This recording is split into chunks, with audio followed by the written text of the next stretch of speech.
one of the largest, because I don't know if you know this, but the climate crisis continues, whether there's genocide in Gaza or not. It turns out climate crisis doesn't care about our man-made genocides.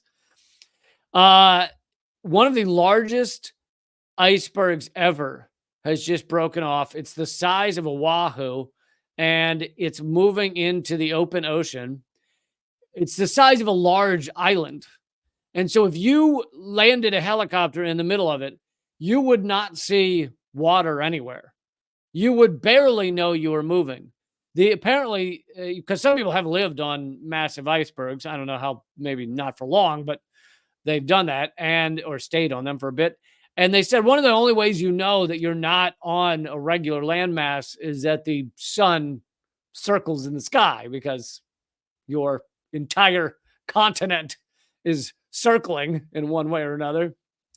The largest iceberg in the world, A23, is on the move in the open ocean.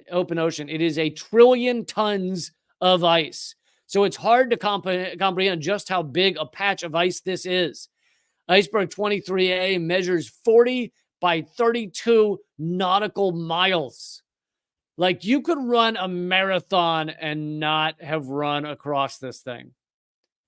It's Hawaii's island of Oahu is 44 miles long and 30 miles across.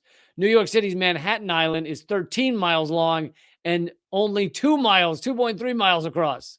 So this is many, many, many times larger than Manhattan.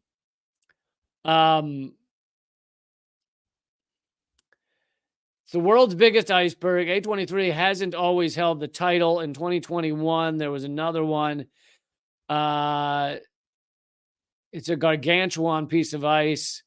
But the other thing is which is truly horrifying about this and how fast climate crisis is accelerating, is that when these things break off, of course, they melt far faster for two reasons. One is, if you take a large block of ice and you pour water down the middle until it severs, those two pieces are now going to melt quicker separately than if they're together as one piece. Big ice cubes in a glass last far longer than shreds of ice in a glass. So that's just, physics. But beyond that, the mountainous iceberg drifts, and it drifts into warmer climates. And so it will eventually go to warmer climates. It will hit warmer water, and it will melt far quicker. Now, I don't know if that takes a few years or how long they predict for that to happen. But then, of course, we see sea level rise when icebergs this large, the size of whole islands, melt.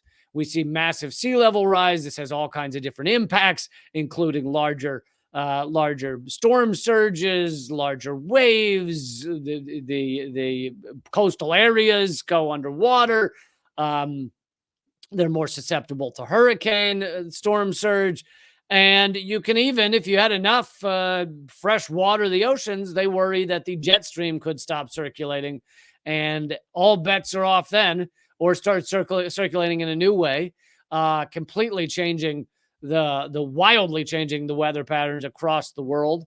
And all of this continues as we as humans just find ways to murder ourselves, new ways to murder ourselves. And of course, the difference between this and a local fight or a country fight, a country war, is that this is existential for all of humanity.